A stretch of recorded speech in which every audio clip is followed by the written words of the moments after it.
Ayan ang kalsada dito. Napakatahimik.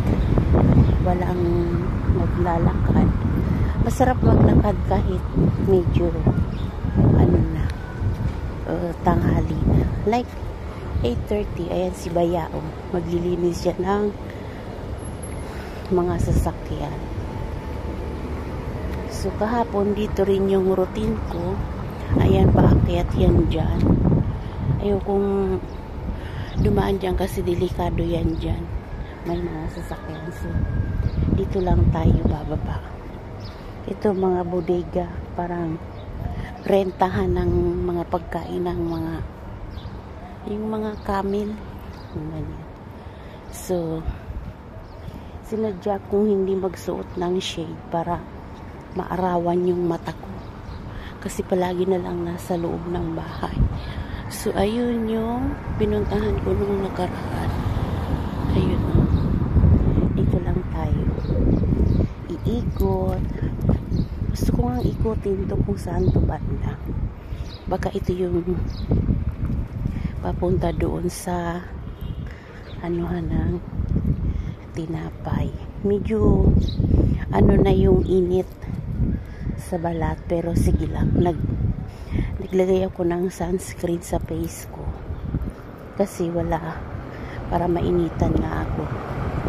Tapos eto, ako lang ang naglalakad dito sa kalsada. I-try kong idiretso itong kalsada paakyat kasi bibili rin ako ng kubos para isang ikot ba. Medyo tawag doon, 8:30 pa lang, medyo masakit na yung init sa balat. So dito pala yung mga parkingan, halos lahat dito guys, mga ibang lahi, ganyan. So sana ko kayo, iikot ko kayo. Sana hindi ako maligaw guys, kasi first time ko tong aakyatin itong kalsada na to guys. Sana hindi tayo maligaw. Ayan, may punong kahoy. Ayan, masarap din dyan guys.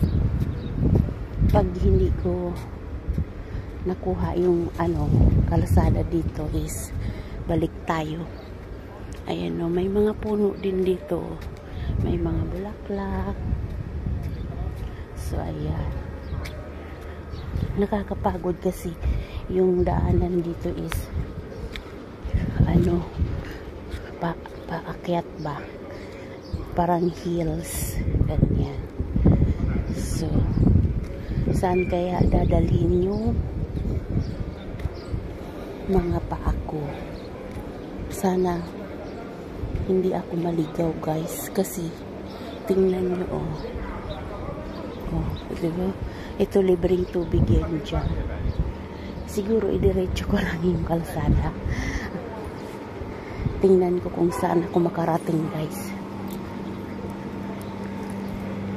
Parang nininervyos ako. Idiretso ko lang tong kalsada. Hindi ko nakikita yung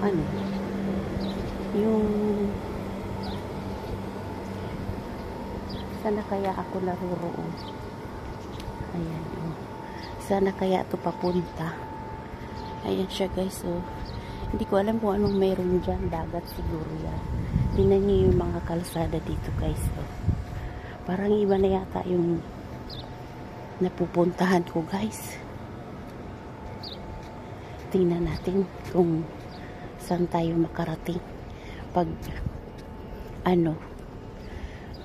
hindi ko matandaan yung kalsada, balik tayo. Kasi may daanan dito yung papuntang Kubos. Ayan, tingnan nyo. Ayan, mga bahay dito. Ayan. Walang katao-tao. Parang iba yata itong dinadaanan ko.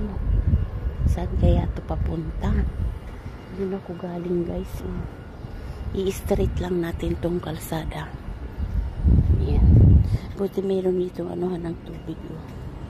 Sana kaya yung bilihan ng tinapay.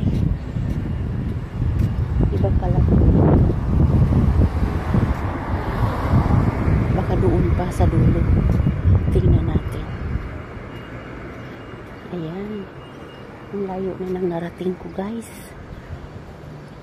Ayan guys. Oh.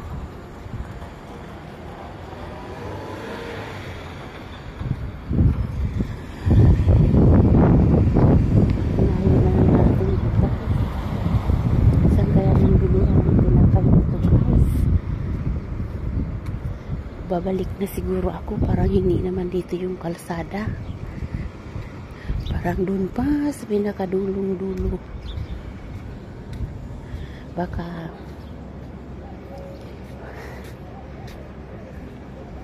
i-try natin idiretso, wala namang masama eh. Tapos balik na lang tayo, parang doon yata yun eh. Pag okay, I think yes. Yung mga bilihan ng ano, ayan o. Pag okay, ganito na lang ang ruta ko araw-araw. O, diba? Adventure tayo. Adventure tayo dito sa Alhunaynia. Medyo nakakapagod nga lang. Ay, successful yata yung lakad ko ha. Ayan. Diretso lang pala. Ang galing.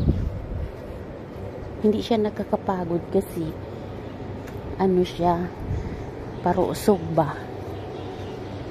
Pero kung patukad, ay, successful. Tama yung ano ko.